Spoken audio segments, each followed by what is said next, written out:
अस्सलाम वालेकुम students, welcome back to my channel. आज हम जिस टॉपिक के बारे में पढ़ेंगे वो है परसेप्शन।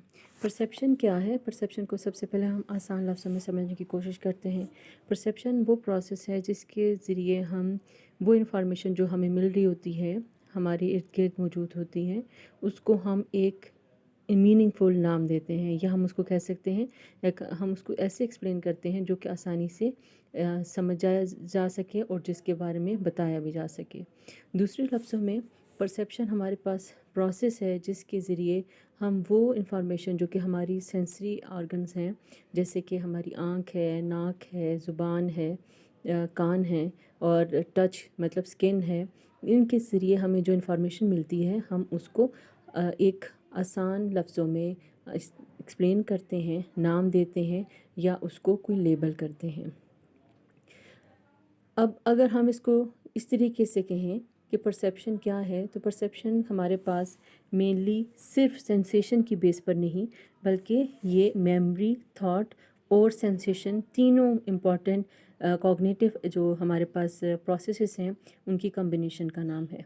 प्रोसेस इस तरीके से कि जब हम मेमोरी की बात करते हैं तो मेमोरी से मुराद हमारे पास वो हमारे इंफॉर्मेशन है, वो डेटा है जो कि ऑलरेडी हमारे दिमाग में, हमारी मेमोरी में मौजूद है और उसकी बेस पर हमारे पास प्रेजेंटली जो हमारे पास डिफरेंट स्टिमुलाई है, जिस चीज़ को हम एक्सपीरियंस कर रहे होते हैं उससे रिलेटेड हमारे पास जो सेंसरी डेटा होता है वो और हमारे पास जो मेमोरी है, दोनों मिलकर हमारे पास एक इंफॉर्मेशन की फॉर्म में हमारे पास नई डेटा आता है, उसको हम परसेप्शन कहते हैं। अगर हम इसको एक्सप्लेन करें तो हम कह सकते हैं जैसे कि हमारे पास बचपन ही से हमें ये हमारे इंफॉर्मेशन में है, हमारी नॉलेज में है कि एक ऐसा एनिमल जिसकी बहुत लंबी गर्दन है वो जिराफ कहलाता है या ज़राफ़ा कहलाता है।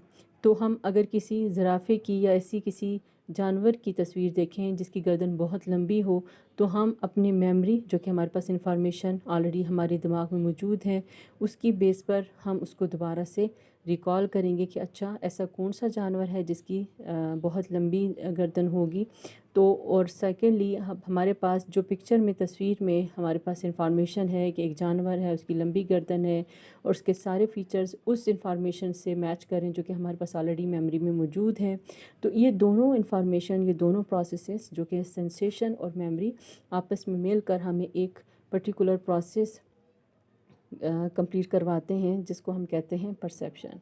तो परसेप्शन अगर हम सिंपल लफ्ज़ों में कहें तो कह सकते हैं परसेप्शन वो प्रोसेस है जिसके थ्रू हम सेंसरी ऑर्गन से मिलने वाले इंफॉर्मेशन, चाहे वो आँखों के ज़रिए देखना हो, कानों के ज़रिए सुनना हो, ज़ुबान के ज़रिए चखना हो, नाक के ज़रिए सूंघना हो या जिस्म के स्किन के ज़रिए कोई भी चीज़ का महसूस करना हो, जो भी इंफॉर्मेशन हमें मिल रही है उसको जब हम ऑर्गेनाइज़ करते हैं और इंटरप्रेट करते हैं और उसको इंटरप्रेट करते हुए हम उसको एक नाम दे देते हैं कि ये चीज़ लंबी है, ये चीज़ खट्टी है, ये चीज़ बड़ी है, ये चीज़ ऊंची आवाज़ है, तो ये सारी की सारी क्या है? ये हमारी परसेप्शन है।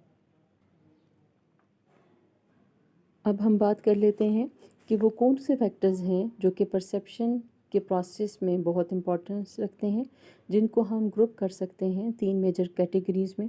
एक है ऑब्जेक्टिव परसेप्शन, दूसरा सब्जेक्टिव परसेप्शन और तीसरा है सोशल परसेप्शन। ऑब्जेक्टिव परसेप्शन क्या है? ऑब्जेक्टिव परसेप्शन हमारे पास इसके भी सब कैटेगरीज़ है। सबसे पहले हमारे पास आता है परसेप्चुअल कॉन्स्टेंसी।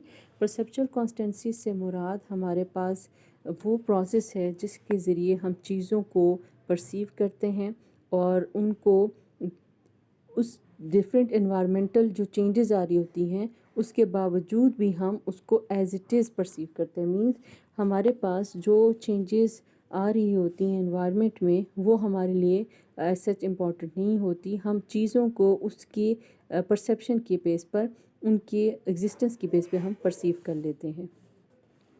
परसेप्चुअल कॉन्स्टेंसी की भी बहुत सारी टाइप्स हैं, जैसे कि हमारे पास शेप कॉन्स्टेंसी है, कलर कॉन्स्टेंसी है, साइज़ कॉन्स्टेंसी है, लाउडनेस कॉन्स्टेंसी है। शेप कॉन्स्टेंसी क्या है? शेप कॉन्स्टेंसी से मुराद ये है कि हम मुख्तलिफ़ चीज़ों की जो शक्ल है, उसकी जो स्पेशल फीचर्स हैं, उसके स्ट्रक्चर के लिहाज से हम उसको ऑलरेडी हमारे माइंड में वो फिक्स होती है, हम उसको रिकॉग्नाइज़ कर लेते हैं और इसको शेप कॉन्स्टेंसी कहते हैं। कि अगर हमारी किसी भी स्टिमुलाई के स्ट्रक्चर की में चेंजेस आ रही हों, तो हम शेप कॉन्स्टेंसी की बेस पर उसको अच्छी तरीके से बिल्कुल ठीक ठीक हम परसीव करते हैं। साइज़ कॉन्स्टेंसी क्या है? साइज़ कॉन्स्टेंसी से मुराद है कि हम किसी भी चीज़ की जो रियल साइज़ होता है, स्टिमुलाई का जो रियल साइज़ होता है, हम उसके बारे में हमारे पास ऑलरेडी नॉलेज होता है और हम उसको एज इट इज़ परसीव करते हैं। जैसे कि आपने अक्सर देखा होगा एरोप्लेन जो कि हवा में बहुत ही ऊंचाई पे उड़ा होता है और हमें वो बहुत ही छोटा सा, बल्कि एक चूंटी नुमा हमें दिख रहा होता है, इतने छोटे साइज़ का, जबकि वो एक्चुअल में रियलिटी में बहुत बड़े साइज़ का है। हमारे पास जो फ्लाइंग प्लेन होता है, छोटा जो नज़र आता है, लेकिन वो साइज़ में बहुत बड़ा है, तो हमें पता है कि वो साइज़ में इतना छोटा नहीं है, तो इसलिए हम इसको खिलौना नहीं समझते और हम इसको यही समझते हैं कि आसमान में एक जहाज़ उड़ रहा है, जो कि एक्चुअली बहुत ही बड़े साइज़ का है, जो कि हमें नज़र आ रहा है उससे मैचेबल नहीं है। नेक्स्ट हमारे पास आता है कलर्स कंसिस्टेंसी। कलर्स कंसिस्टेंसी क्या है?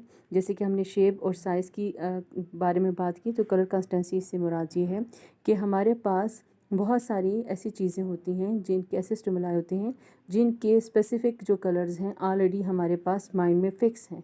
चाहे जितने भी एनवायरमेंटल चेंजेस आ रही हों, हमें उसकी कलर जो है एज इट इज़ वैसी ही एक्यूरेटली हम उसको ठीक ठीक परसीव करते हैं। नेक्स्ट हमारे पास है लाउडनेस कॉन्स्टेंसी। लाउडनेस कॉन्स्टेंसी क्या है? इससे मुराद हमारे पास परसेप्शन है, साउंड की परसेप्शन है, जिसमें हम किसी भी चीज़ के साउंड को परसीव करते हैं उसकी क्वालिटीज़ की बेस पर, और इसकी बेस पर हम ये ऑब्ज़र्व कर सकते हैं कि वो चीज़ हमसे कितना दूर है। जैसे कि अगर कोई पर्सन जितना हमसे दूर होगा, उसकी बेस पर उसकी आवाज़ हमें कम सुनाई देगी, और जितना करीब होगा हमें उसकी आवाज़ जल्दी और ऊंची आवाज़ सुनाई देगी। अब हम बात करते हैं कुछ इंपॉर्टेंट लॉज, जिसे हम gestalt laws of perceptual organization भी कहते हैं। गेस्टाल्ट, जैसे कि आपको पता है, ये बहुत ही इंपॉर्टेंट स्कूल ऑफ थॉट है और साइकोलॉजी की हिस्ट्री में इसका बहुत ही इम्पॉर्टेंट रोल है। इस स्कूल ऑफ थॉट के मुताबिक, जिसको मेनली अगर हम बात करें, मेन कंट्रीब्यूशन है कॉफका का, वुल्फगैंग कोहलर का और मैक्स वर्दाइमर का, और इनको हम कह सकते हैं कि इन्हीं मेन इम्पॉर्टेंट पर्सनालिटीज़ की बेस पर, की कंट्रीब्यूशन की बेस पर गेस्टाल्ट जो साइकोलॉजिस्ट हैं उन्होंने एक्सप्लेन किया है कि परसीव करने के या परसेप्चुअल ऑर्गेनाइजेशन के भी लॉज होते हैं। परसेप्चुअल ऑर्गेनाइजेशन मीन्स कि हम किस तरीके से एनवायरनमेंट में से कोई भी चीज़, कोई भी स्टिमुलाई को परसीव करते हैं। इस परसेप्शन के प्रोसेस में भी कुछ प्रिंसिपल्स हैं, कुछ रूल्स हैं, कुछ लॉज हैं, जिसके बेस पर ये ऑर्गेनाइज होता है या एक अच्छे यूनिफॉर्म वे में हम इसको परसीव करते हैं। सबसे पहले हमारे पास gestalt laws of perceptual organization में है figure and ground. Figure and ground क्या है? जब हम किसी चीज़ को परसीव करते हैं तो कुछ चीज़ें ऐसी होती हैं जिसको हम फिगर की फॉर्म में, और कुछ चीज़ें हम ग्राउंड की फॉर्म में परसीव करते हैं। और ये हमारे पास, हम इसको इस तरह एक्सप्लेन कर सकते हैं कि वो चीज़, वो इंफॉर्मेशन, वो पर्टिकुलर सेक्शन ऑफ ऑब्जेक्ट या स्टिमुलाई जो कि हमारे ज़्यादा अटेंशन सीख कर रहा होता है, हम उसकी तरफ ज़्यादा अटेंटिव होते हैं, वो उसको हम एज अ फिगर लेते हैं। और वो चीज़ जो कि लेस अटेंटिव होती है जी, या जिसकी तरफ हमारी अटेंशन इतनी ज़्यादा नहीं होती, वो ग्राउंड का रोल प्ले करती हैं। तो हम परसीव करते हैं किसी भी फिगर को, आइसोलेट करते हैं ग्राउंड से और उसको परसीव करते हैं एज मोर इम्पॉर्टेंट। जैसे कि आपके पास इस डायग्राम में राइट साइड पे जो एक डायग्राम टॉप लेफ़्ट साइड पर है, जिसमें दो इंसानी शक्लों को देखा जा सकता है, और उसी वक्त हमें थोड़ी देर बाद वो एक वास की शक्ल में नज़र आना शुरू हो जाता है। तो ये जो हमारे पास कभी इंसानी शक्ल में नज़र आना, कभी वास की शक्ल में नज़र आना, ये फिगर एंड ग्राउंड की ही प्रैक्टिकल हमारे पास इम्प्लिकेशन है, जो है gestalt laws of perceptual organization में से है। इसके मुताबिक हम उन चीज़ों को फिगर के तौर पर लेते हैं जो कि हमारे ज़्यादा आसानी से समझ आ जाता है, और कहा जाता है कि जो चीज़ हमारे दिमाग में और कॉन्शियसनेस में चल रही होती है वो हमें एज अ फिगर परसीव हो रही होती है, और वो चीज़ जो कि बैकग्राउंड में, जैसे कि अभी इस फिगर में आप देख रहे हैं, तो जब आपको ये शेडेड फिगर जो ह्यूमन फेसेस नज़र आ रहे हैं, ये आपके जब नज़र आ रहे होते हैं तो ये आपको एज अ फिगर नज़र आ रहा होता है, और बैकग्राउंड में आपके पास वाइट बैकग्राउंड नज़र आ रहा होता है। जबकि जब आपको वास नज़र आ रहा है तो वास वाइट कलर का नज़र आ रहा है और बैकग्राउंड आपको ब्लैक कलर नज़र आ रहा होता है। तो इसका मतलब है कि आपकी फिगर एंड ग्राउंड की जो परसेप्शन है ये भी फ्लक्चुएट होती रहती है। आसान से लफ्ज़ों में हम कह सकते हैं कि फ़िगर हमारे पास वो परसेप्शन है, किसी ऑब्जेक्ट का वो परसेप्शन है जो कि हम आसानी से परसीव करते हैं, और वो अपने इर्द गिर्द के जो माहौल है, सराउंडिंग है, उससे डिफरेंट होता है।